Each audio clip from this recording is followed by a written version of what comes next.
Donc maintenant, je peux passer à la partie formation. Vas-y, crée-nous une formation. Voilà, donc je passe dans la partie formation. J'en ai créé déjà une de base hier soir pour vous, pour que vous puissiez déjà voir un peu à quoi ça ressemble aussi. Donc ici, tout simplement, en fait, c'est le même schéma partout sur la plateforme. Vous avez ce petit bouton orange pour créer à chaque fois quelque chose qui se trouve ici à droite. Et donc ici, on peut créer une formation. Moi, je vais vous montrer d'abord une formation que j'ai créée d'exemple en tant que telle. Donc ça, c'est quand la personne va arriver sur votre formation. Donc les personnes qui seront inscrites sur votre formation vont pouvoir arriver sur cette page. Un exemple ici. Donc ici, c'est un exemple de formation sur les bases en photographie. Tout simplement, ici, j'ai un petit texte d'introduction. Je peux commencer le cours. J'ai des infos sur moi. Donc là, ce sera des infos sur vous, évidemment, avec une adresse email de contact aussi pour vos membres. Ici, en dessous, donc, vous avez, après l'intro, vous avez tout ce qui est chapitre ou module, si vous préférez, de la formation. Donc, vous avez les chapitres et à l'intérieur, vous avez les cours. Donc, par exemple, je vais ici commencer le cours. Voilà, j'ai un cours avec simplement une vidéo ici, mais vous pouvez ajouter à la fois du texte, des images, des vidéos, que ce soit sur des vidéos prises de YouTube ou des vidéos de Vimeo, ou encore des vidéos que vous avez téléchargées directement dans la plateforme WebSaveTime. Vous allez pouvoir les intégrer directement dans les cours de votre formation. Donc ici, j'ai juste mis voilà, un simple exemple de vidéo. Ensuite, vous avez un bouton cours suivant, cours précédent. Donc, cours suivant, voilà, par exemple, partie théorique avec un titre. Donc, cours suivant, cours précédent. Et après, une fois que je suis arrivé au dernier cours du chapitre, donc le chapitre là, ici, c'est introduction. Là, je suis partie pratique, c'est donc le dernier cours du chapitre. Ici, j'ai accès donc à un chapitre suivant et je vais passer comme ça de cours en cours par rapport donc à votre formation. Si maintenant je reviens ici, voilà. Ici, je vais vous montrer en fait déjà comment créer une formation vous-même. Donc, je vais créer une nouvelle formation. Je peux choisir une image de base pour la formation qui va apparaître ici en arrière-plan. Donc, je choisis une image ou je peux directement ajouter une image, la télécharger dans vos médias d'abord et puis revenir ici, c'est aussi bien. Par exemple, je vais prendre ceci. Tac. Je vais mettre un nom pour ma formation. Donc, putain, qu'est-ce que je vais mettre Un truc simple, genre test. Test de formation Ça VDSP. peut être bien, test. Une adresse email de contact. Voilà, test. @test.com. Ça, c'est l'adresse qui apparaîtra pour vos membres. Ensuite, je peux décider de lier une page de vente à cette formation. Comme ça, en fait, si vous voulez, vous avez un catalogue de formations qui est créé automatiquement, qui reprend toutes vos formations. Et si une personne n'est pas connectée à votre formation, elle pourra accéder donc à la page de connexion. Mais si une personne est connectée et qu'elle n'a pas la formation en question, elle va pouvoir atterrir directement sur la page de vente de votre formation. Et donc, vous allez pouvoir directement susciter un intérêt pour l'achat par la suite. Donc ici, bon, je n'ai pas de page de vente, donc je ne vais pas en lier. J'active la formation, oui. Je peux choisir l'accès à la formation. Donc, est-ce que c'est une formation qui est gratuite en accès libre ou est-ce que c'est une formation qui est payante et sécurisée? Donc là, je vais choisir une payante sécurisée. Je peux choisir une durée pour la formation. Donc, est-ce que la formation, elle dure à vie ou est-ce qu'elle est restreinte dans le temps? Donc, après l'inscription du client. Donc, une fois que le client sera inscrit sur votre formation, vous pouvez choisir un nombre de jours, de mois ou d'années pour la durée de votre formation, si vous voulez qu'elle s'arrête pour le client à un certain moment. Ensuite, donc voilà, on arrive ici dans la description de la formation. Vous pouvez choisir une vidéo directement dans vos médias ou vous pouvez choisir d'écrire ici donc le petit texte d'introduction de votre formation. Vous pouvez choisir donc d'ajouter des images, du texte, d'insérer un média. Donc par exemple, si vous prenez une vidéo de YouTube, vous copiez juste le lien, vous l'insérez ici et la vidéo elle va apparaître automatiquement comme par magie. Donc je crée la formation. La formation a bien été ajoutée, on voit qu'elle est ici. J'ai le lien vers ma formation. Donc le lien, il va en fait vous faire atterrir sur la page de connexion. Donc je suis dans ma page de connexion de formation. Simplement mettre les emails, mots de passe, donc les identifiants de connexion que vos clients recevront automatiquement par email une fois qu'ils auront acheté une formation via une page de paiement dans les tunnels de vente.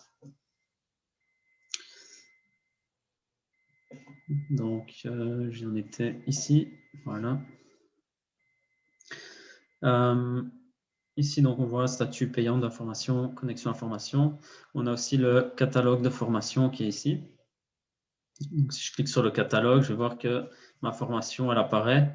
Et donc, comme je le disais, si vous avez une page de vente qui est liée à cette formation, lorsque vous allez cliquer sur la formation, au lieu d'arriver dans la connexion, vous allez arriver sur la page de vente de votre formation. Ensuite, ici, elle n'apparaît pas encore, ma formation, dans le catalogue, parce qu'elle n'est pas complète. Il faut au moins créer un chapitre. Donc, c'est ce que je vais faire maintenant. Je vais cliquer sur les chapitres et les cours. Voilà, je crée un chapitre. Titre du chapitre, introduction, test. Je peux choisir d'activer le chapitre ou non. Je peux choisir de publier le chapitre en fonction du nombre de jours après l'inscription de la personne. Donc, par exemple, si vous voulez débloquer des chapitres au fur et à mesure du temps, vous pouvez le faire ici en insérant simplement le nombre de jours. Donc, par exemple, si je veux que mon premier chapitre il soit disponible pour tout le monde, donc je vais laisser sur 0. Donc, j'ajoute mon nouveau chapitre. J'ai aucune gestion d'email parce que je n'ai pas mis un certain nombre de jours. Donc, ce que je vais faire, c'est que je vais créer un cours d'abord pour le chapitre. Tout simplement, créer un cours. Le titre du cours. Test premier cours. Je peux décider d'activer ou non, encore une fois. Je peux choisir d'ajouter une vidéo. Donc, je peux choisir d'ajouter aussi, donc ici, tout le contenu de mon cours. Et comme précédemment, je peux aussi ajouter des liens vers des vidéos. Les vidéos donc, vont s'afficher automatiquement si elles proviennent de YouTube ou de Vimeo, par exemple. Sinon, je peux choisir de les télécharger directement dans WebSaveTime et de les choisir ici. Donc, bon, voilà, ici, je vais mettre test de cours. J'ajoute un nouveau cours. Donc, voilà, maintenant, ma formation, elle est complète. Entre guillemets, on va dire, mon exemple est complet. Si je reviens dans ma formation, si je clique dans ma formation, voilà, j'ai ma formation qui apparaît directement avec le chapitre qu'on vient de créer et le premier cours qui est à l'intérieur. Donc, je vais par exemple créer un deuxième chapitre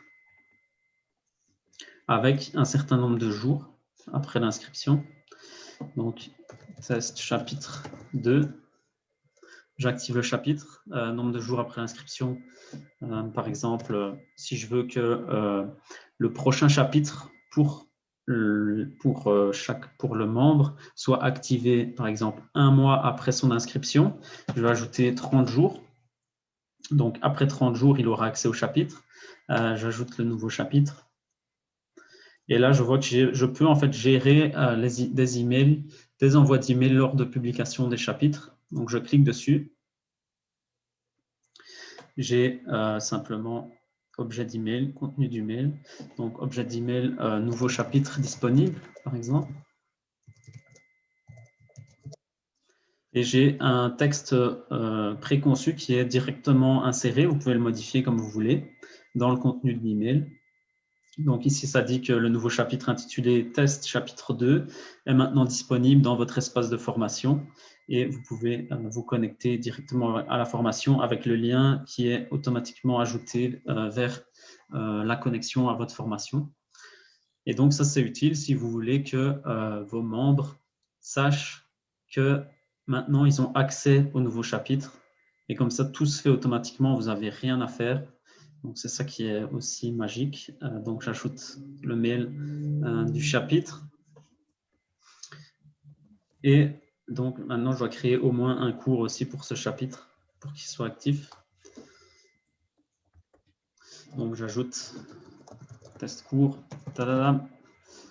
titre, test cours 2, activer le cours. J'ajoute le nouveau cours. Le cours a bien été ajouté. Si je reviens dans ma formation. Donc, ici, il faut savoir que c'est pas c'est ce que vos membres vont voir, mais ici, c'est vraiment à l'intérieur de votre espace membre, à vous personnellement. Donc, si je rafraîchis la page, ici, je vais avoir le test chapitre 2 qui va apparaître parce que c'est votre espace membre à vous et non celui de votre client. Mais donc, votre client n'aura pas accès directement à ce chapitre-là, il aura accès 1 mois après. Donc, j'ai mon cours qui est ici, voilà. Je reviens en arrière. Et donc, vous pouvez ajouter un nombre illimité de cours que vous voulez. Il n'y a pas de limite. Pour préciser ce que tu viens de dire, Lucas, par rapport à ce que eux voient comparativement à ce que voient les clients, quand vous utilisez un outil comme ça et que vous êtes propriétaire du compte, vous êtes ce qu'on appelle un super admin. C'est ça. Un super admin, ça a tous les accès à tout et donc ça voit tout. Moi, par exemple, en tant que super admin de votre espace membre, parce que c'est moi qui gère techniquement le truc, je peux, par exemple, faire comme si j'étais vous. Je peux me connecter en tant que vous pour vérifier qu'un lien est cliquable, pas cliquable, que le module s'affiche bien ou pas. Donc, si je me connecte en tant que toi, Lucas, par exemple, peut-être que je ne pourrais pas cliquer sur tel bonus, tel module et tout. Voilà. Parce que ton compte n'a pas encore accès à ce contenu, mais si je reviens sur mon compte de super admin, je vois toute la formation, tout ce que vous ne voyez pas, moi je le vois. D'accord? Et donc là, c'est pareil. Vous êtes super admin de votre compte.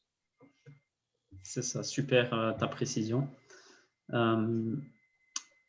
bien, je pense que j'en ai fini aussi avec la partie formation.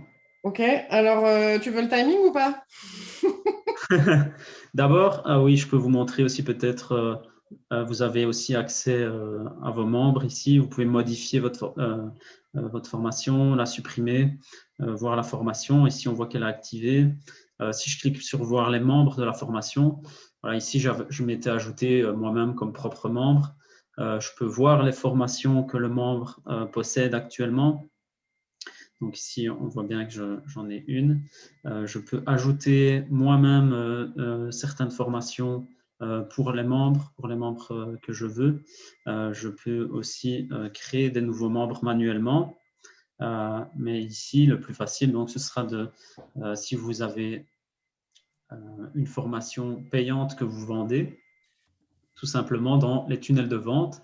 Il faudra alors créer une page de vente pour présenter votre formation et ensuite une page de paiement pour que la personne puisse passer à l'action d'achat, acheter votre formation qui sera liée à votre page de paiement à ce moment-là. Et ensuite, vos membres seront directement ajoutés automatiquement, donc vous n'aurez rien à faire à ce niveau-là. Mais vous pouvez très bien décider d'ajouter des membres manuellement. Et donc, vous pouvez voilà, ajouter prénom, nom, email, toutes ces coordonnées. Vous pouvez décider aussi d'ajouter le contact dans une liste de contacts spécifique pour plus tard envoyer des emails à cette liste de contacts qui donc sera en liaison avec votre formation. Voilà, c'est tout simple. Donc, il t'a fallu 10 minutes 43 en expliquant pour montrer comment on crée le contenu, enfin, comment dire, la base de la formation, le premier chapitre. Alors, bien sûr, on n'a pas mis de contenu vidéo, on n'a pas pris le temps de taper du texte et tout. Mais après, voilà, chacun sait mesurer combien de temps ça prend de taper une page Word. Donc, ça, à la limite, c'est pas grave. Mais ce qui est important, là, c'est c'est la simplicité, en fait, avec laquelle on fait le truc, quoi. Moi, je te jure, tu me fais rêver, hein, parce que quand je vois ce que je suis obligée de faire sur mes plateformes, le temps que ça me prend, parce que laisse tomber. Ouais, c'est important, je trouve, d'aller à l'essentiel et c'est vraiment ça que je voulais avec WebSaveTime, c'est que ce soit rapide et facile et en même temps personnalisable. Et là, on a les trois qui sont réunis pour que vous puissiez vraiment vous concentrer sur votre activité et plus sur tout ce qui est l'aspect technique en tant que tel.